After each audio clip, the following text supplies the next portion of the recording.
بسم اللہ الرحمن الرحیم۔ ڈسکور اوریجنل کے معزز ناظرین، السلام علیکم۔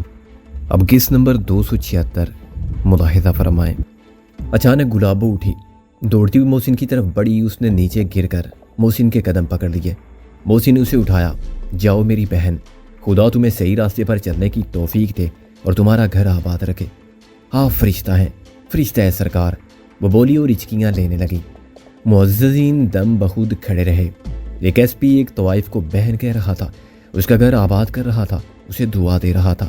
دھمکی نہیں، وہ رشوت بھی نہیں لے رہا تھا، بلکہ اپنی جیب سے شادی کا خرچ دے رہا تھا۔ اسے نمبردار کی ذاتی عورت مسترد کر دی تھی، مگر ایک میراثی اور ایک طوائف کی تقریب خانہ آبادی کی دعوت میں آنے پر تیار تھا۔ ایسا پہلے کبھی نہ ہوا تھا، کیا آئندہ کبھی ایسا ہوگا؟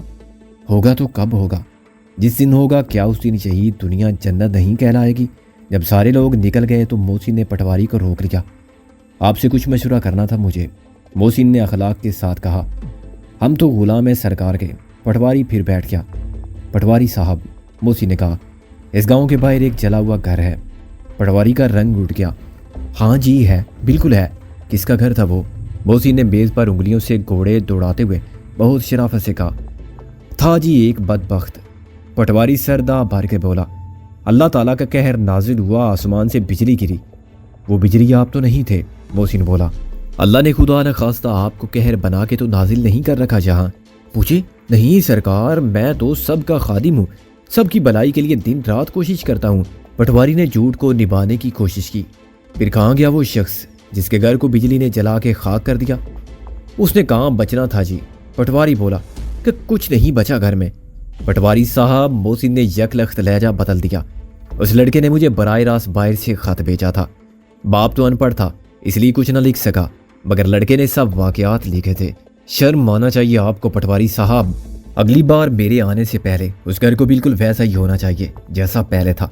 بہت مال کھینچا ہے آپ نے، مجھے سب معلوم ہے، اس میں سے تھوڑا سا نکال لیجیے۔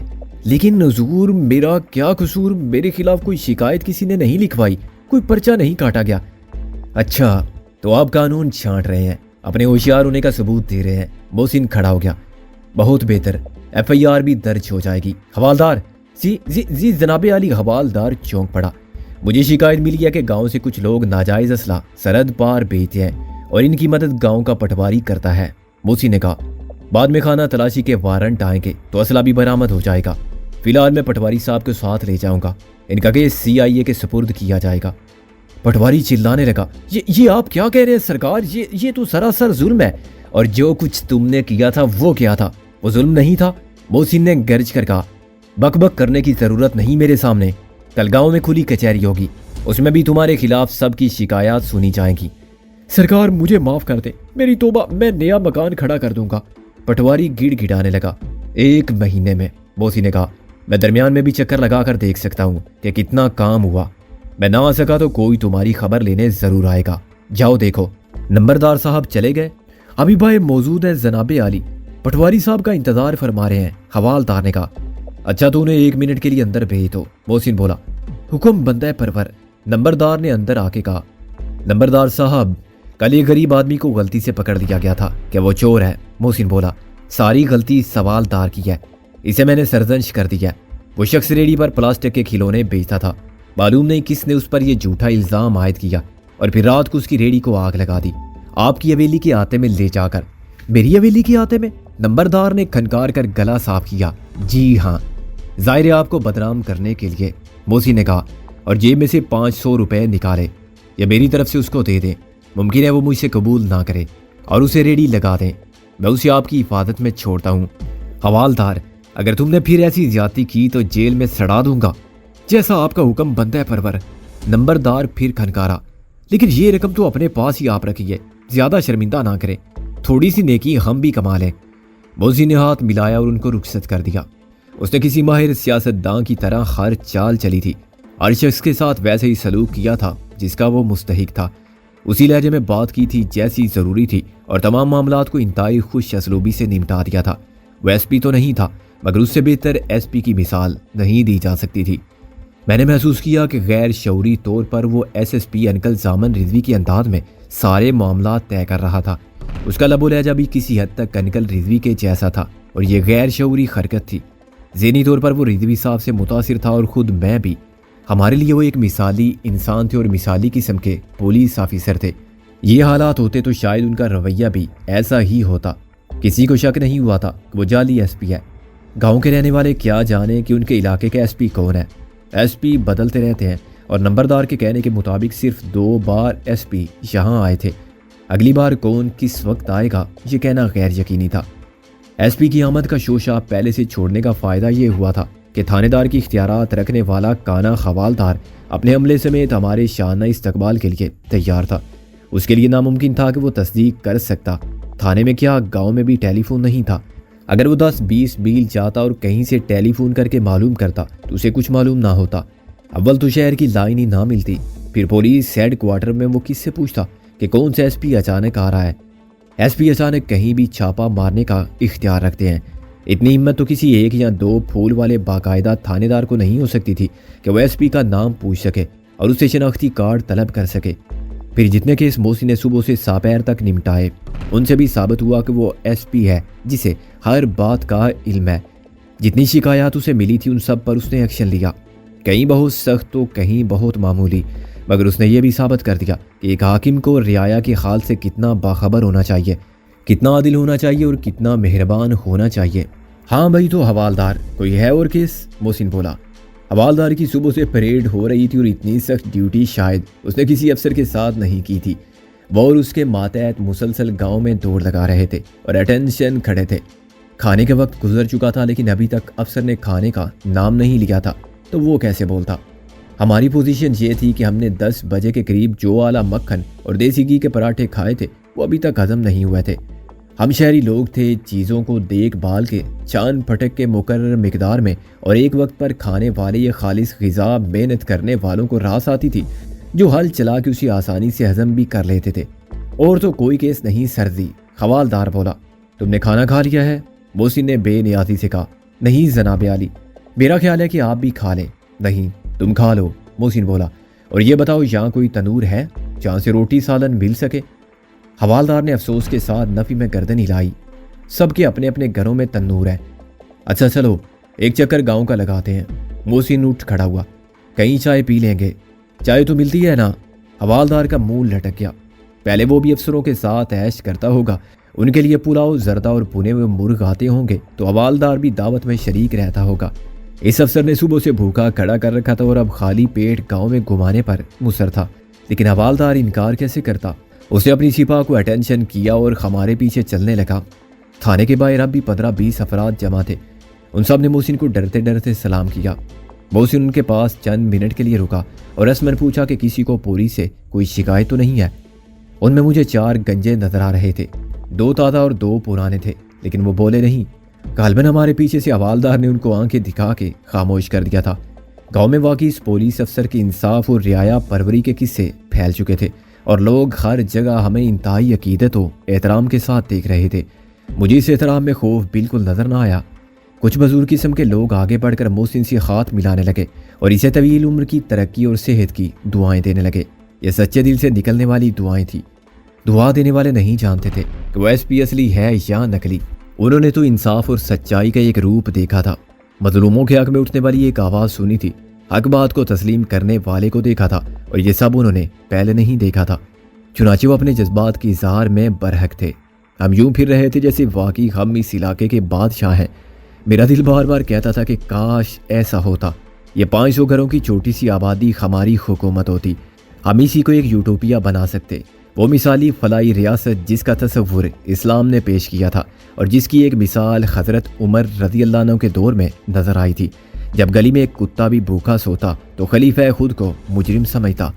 جب خلیفہ اور غلام باری باری اونٹ پر سواری کرتے تھے، شہنشاہوں کے سفیر طاقت اور دبدبے میں خسرو کے ہمسر خلیفہ کو اپنی آبا میں ٹانکے لگاتے ہوئے پاتے تھے، جو رعایا کے سامنے ہر فعل کے لیے جواب دے تھا، مگر جس کی سخت گیری اور گرفت سے وہ سب تھر تھر کانپتے تھے، جن کے دل پاک نہ تھے یا جن کی نیت میں فطور تھا۔ ہماری یہ ایک دن کی بادشاہت خود ہمیں یاد رہے گی اور لوگ بھی یاد رکھیں گے۔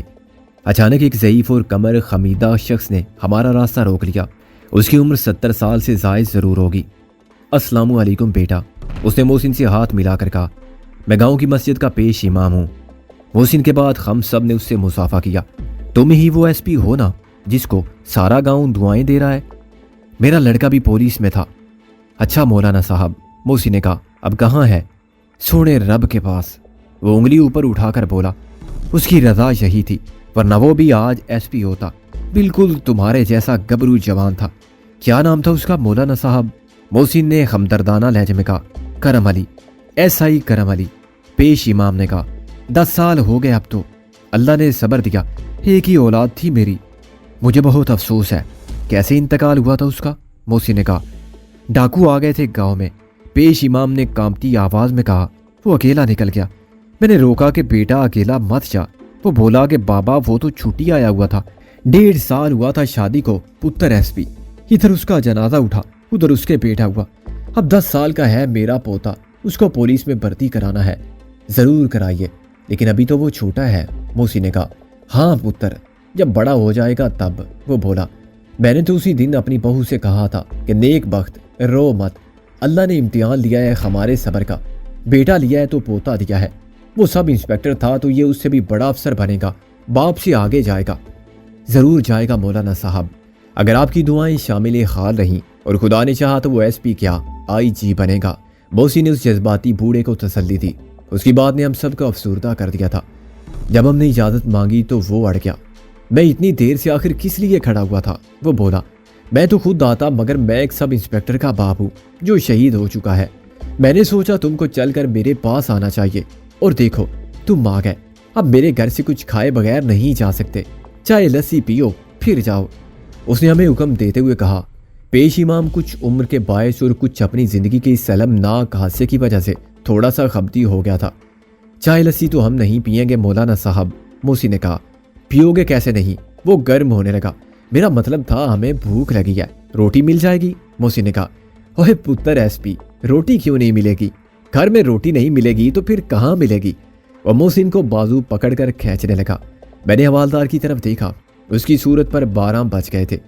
یہ بڈھا تو پاگل ہے جناب، وہ مجھ سے مخاطب ہوا۔ جب سے اس کا بیٹا مرا ہے تم کو شرم نہیں آتی؟ میں نے اونچی آواز میں کہا، جس کے پیچھے نماز پڑھتے ہو اسے پاگل کہتے ہو؟ ساری زندگی جھک مار کے تم حوالدار بنے۔ اس کا بیٹا 10 سال پہلے ایس آئی تھا اور وہ شہید بیٹا تھا۔ غلطی ہوگی سردی۔ حوالدار نے ہلکی تلخی کو تھوک سے نکل لیا، کیونکہ موسی نے بھی اسے خون آشام نظروں سے گھورا تھا۔ پیش امام کا کچا گھر مسجد سے متصل 2 نیم تاریک کمروں پر مشتمل تھا۔ ایک میں ہم کو بٹھایا گیا، فرش پر پھوڑی چٹائی پڑی ہوئی تھی۔ ہم نے ہاتھ دھو کر بسم اللہ پڑھی اور کھانے لگے۔ اندر سے پیش امام کی بہو گرم گرم روٹیاں ارسال کرتی رہی، اس کے ساتھ گڑ تھا، دیسی گھی تھا اور پیاز تھی۔ حوالدار کے حلق میں نوالا پھنس رہا تھا اور اس کو دن بھر کے فاقے کے بعد سوکھی روٹی اور پیاز کھانا پڑ رہی تھی۔ اس کی مجبوری قابل دید تھی۔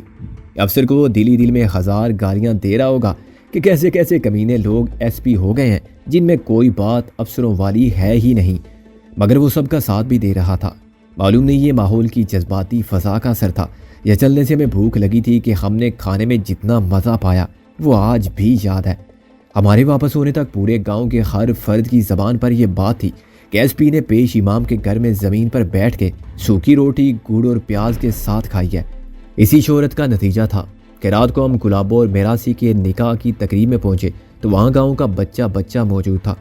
عورتیں محسن کو ایسے دیکھ رہی تھی جیسے وہ آدمی نہیں فرشتہ ہے جو ابھی پر لگا کے اڑ جائے گا۔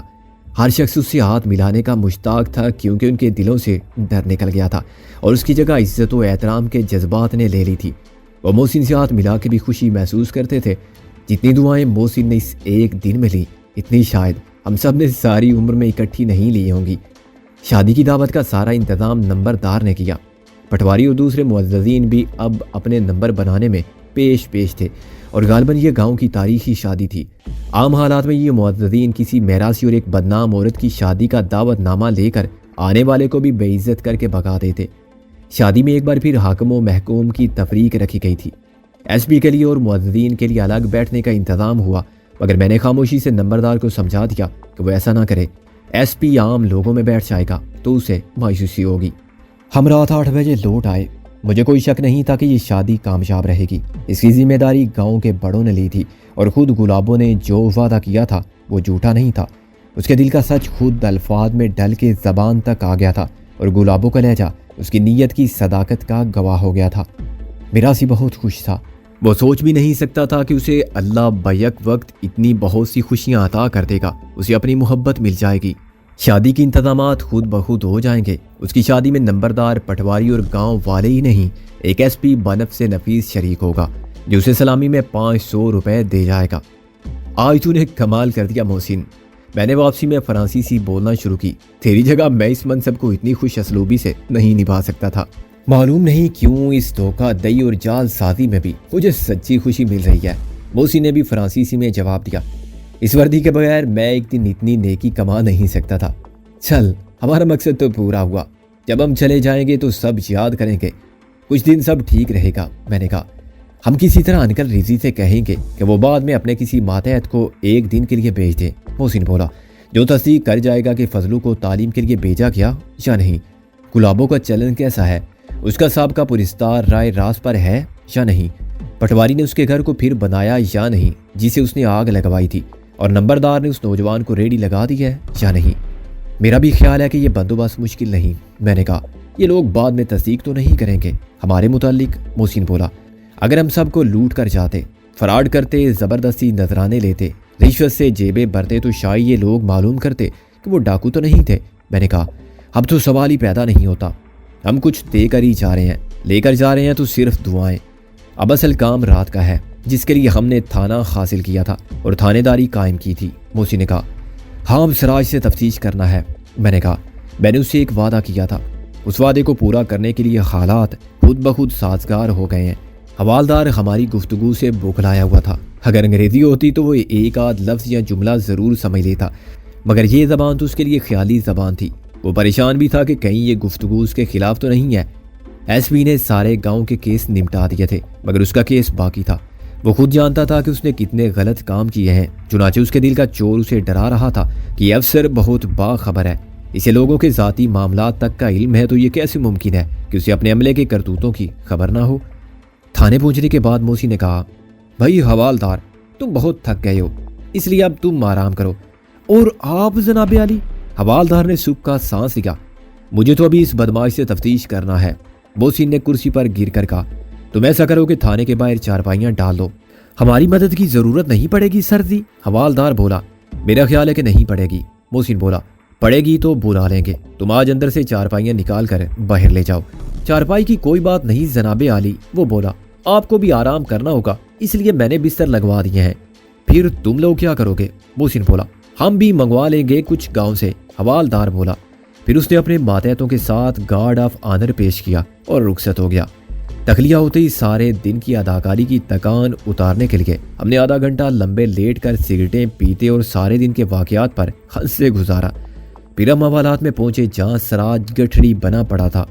محسن نے اس کے منہ میں ٹھنسا ہوا کپڑا نکال دیا۔ اب تم گلا پھاڑ کے چلا سکتے ہو اور مدد کے لیے پکار سکتے ہو، باہر تمہارے اپنے قبیلے کے لوگ ہیں، ان پر کوئی اثر نہیں ہوگا، وہ تفتیش کے شور میں زیادہ سکون سے سوتے ہوں گے۔ میں نے کہا اگر ان کو معلوم ہو جاتا کہ تم دھوکے باز ہو؟ سراج نے لمبے لمبے سانس لیتے ہوئے کہا ہم تم سے بڑے دھوکے باز تو نہیں ہیں۔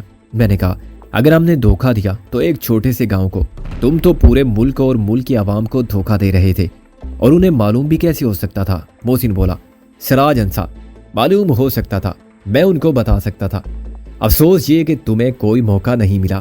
غالب نے کہا تم لوگوں کو خدا کا شکر ادا کرنا چاہیے اور پھر میرا۔ سراج نے اسی لہجے میں کہا کہ اس وقت تم میری جگہ حوالات میں بند نہیں پڑے ہو، تم سارا دن بادشاہت کرتے رہے اور نشہ اقتدار میں بھول گئے کہ شامت اعمال تمہارے کتنے قریب آ گئی تھی۔ مجھے موقع ملا تھا جب میں یہ راز فاش کر سکتا تھا۔ کب موقع ملا تھا؟ میں نے متاثر ہوئے بغیر کہا جب ایک احمق میرے لیے کھانا لایا تھا۔ سراج بولا اس نے تو میرے ہاتھ بھی کھول دیے تھے، اور جب میں کھانا کھا رہا تھا تو وہ بندوق تانے کھڑا ہوا تھا۔ میں نے اسے کوئی بات نہیں کی، حالانکہ میں چاہتا تو اسے سب بتا سکتا تھا، صرف اتنا ہی کہہ دیتا کہ ذرا ان ایس پی صاحب سے ان کا شناختی کارڈ تو مانگ لو۔ وہ نہ صحیح، نمبردار تو تمہارا ماتحت نہیں تھا، وہ شک میں پڑ جاتا تو تم سے یہ مطالبہ ضرور کر بیٹھتا۔ جب میں کھانا کھا رہا تھا تو تمہارے دربار میں یہی معززین بیٹھے ہوئے تھے۔ میں نے اور محسن نے ایک دوسرے کی طرف دیکھا، کیا واقعی ہم سے اتنی بڑی بھول ہو گئی تھی؟ تم کو کھانا کس نے دیا تھا؟ میرا مطلب ہے کہ کس کی اجازت سے دیا گیا تھا؟ میں نے کہا مجھے نہیں معلوم، تم تو مجھے بھول گئے تھے، لیکن وہ نہیں بھولے تھے کہ ان کی تحویل میں ایک حوالاتی بھی ہے۔ سراج بولا، پھر تم نے ان سے وہ کیوں نہیں کہا جو تم کہہ سکتے تھے؟ محسن بولا، میں نے اس میں کوئی فائدہ نہیں دیکھا۔ سراج نے کہا، تم جو کچھ کر رہے تھے اچھا ہی کر رہے تھے، اس میں میرا کوئی نقصان نہیں تھا، وہ سب مجھے اچھا لگا اور میں نے دخل در معقولات نہیں کیا، لیکن تم جانتے تھے کہ تمہیں نقصان ہوگا۔ میں نے کہا، کیا نقصان ہوگا؟ وہ خلا میں دیکھنے لگا، جتنا نقصان ہونا تھا وہ تو ہو چکا، میں نوکری سے غیر حاضر ہوں اور میرے دوبارہ حاضر ہونے کا امکان بھی نہیں، مجھے معطل کیا جا چکا ہوگا۔ یہ وردی تمہیں مبارک ہو، مجھے اس کی ضرورت نہیں رہی، اب تم صرف میری جان لے سکتے ہو۔ تم جانتے ہو کہ تمہارے لیے جان دینا اتنا آسان بھی نہیں ہوگا جتنا تم سمجھ رہے ہو۔ محسن بولا، میں جانتا ہوں تم مجھے بدترین اذیت دینے کے لیے کتنے بےتاب ہو۔ سراج بولا، تمہیں پہلی بار موقع ملا ہے۔ ہاں، جب تم کو پہلی بار موقع ملا تھا تو تم نے میرے ساتھ کیا سلوک کیا تھا؟ میں نے کہا، مجھے سب یاد ہے ذرا۔ آج تم میرے مہمان ہو، ایک بالٹی میں نے رکھی ہوئی دیکھ لی تھی، ورنہ میں خاص طور پر منگواتا۔ تم اپنا شوق پورا کر سکتے ہو۔ وہ بولا، اگر صرف معلومات حاصل کرنے کی بات ہے تو میں ویسے ہی سب کچھ بتانے کو تیار ہوں، میں تم کو وہاں لے جا سکتا ہوں جہاں رابعہ، کیتھرین اور تمہارے دوست ڈیڈی مل سکتے ہیں۔ ہم اب تم پر اتنی آسانی سے اعتبار نہیں کریں گے سراج، ایک موقع تم کو پہلے بھی دیا گیا تھا۔ میں نے کہا، وہ موقع تقدیر نے دیا تھا لیکن میں اسے فائدہ نہ اٹھا سکا۔ تقدیر بار بار موقع فراہم نہیں کرتی، اور اب تو میرا اعتقاد نہ تقدیر پر رہا ہے نہ تدبیر پر، وقت ہی ساتھ چھوڑ گیا ہے، ورنہ میں دوسری بار گرفتار کیوں ہوتا؟ سراج بولا، یہ سب ہم نہیں جانتے، یہ تمہاری ریاکاری بھی ہو سکتی ہے، میں تمہارے لیے کارآمد ثابت ہو سکتا ہوں۔ سراج بولا، نہیں، ہم اپنی مدد آپ کر سکتے ہیں، ہم نہ تمہاری رہنمائی پر بھروسہ کر سکتے ہیں اور نہ تمہاری نیک نیتی پر۔ میں نے کہا، ہم تمہیں ساتھ رکھیں گے، تمہارے علاوہ مجھے کوئی ساتھ رکھنے کے لیے تیار بھی نہیں ہوگا۔ وہ بولا، تم جانتے ہو کہ دلاور بھی مجھے چھوڑ چکا ہے، مجھے ایک موقع اور دو، میں تمہارا ساتھ دوں گا، پھر غلطی کروں تو جو سزا چاہے دے دینا۔ پہلے یہ بتاؤ کہ رابعہ، کیتھرین اور ڈیڈی کو کہاں لے جایا گیا ہے؟ میں نے کہا، انہیں کراچی لے جانے کا پروگرام تھا۔ وہ بولا، کیسے؟ یہ تو ہمیں بھی معلوم ہے کہ ان کو کریٹ میں بند کر کے کراچی پہنچایا جائے گا۔ میں نے کہا، یہ کریٹ کراچی تک کیسے جائیں گے؟ سڑک کے ذریعے، سامان لے جانے والے ٹریلرز میں۔ وہ بولا، اور یہ ٹریلرز کہاں سے روانہ ہوں گے؟ محسن بولا، یہ مجھے نہیں معلوم۔ وہ بولا، دلاور یہ باتیں مجھے نہیں بتاتا تھا، مگر تم ہمیں بتاؤ گے۔ میں نے کہا، تھانے میں تفتیش کا سب اسباب مہیا تھا، پہلے 1 گھنٹے میں غالب نے اور میں نے تفتیش کی، ہمارا سوال ایک ہی تھا کہ ٹریلرز کہاں سے روانہ ہوں گے اور کب روانہ ہوں گے۔ میں نے اس کے جسم سے لباس الگ کر دیا اور غالب کی مدد سے اس کو کھڑکی کی سلاخوں کے ساتھ باندھ دیا، پھر میں نے چمڑے کی بیلٹ اٹھا لی، اس کی آواز بند رکھنے کے لیے ہم نے اس کے منہ میں پھر کپڑا ٹھونس دیا۔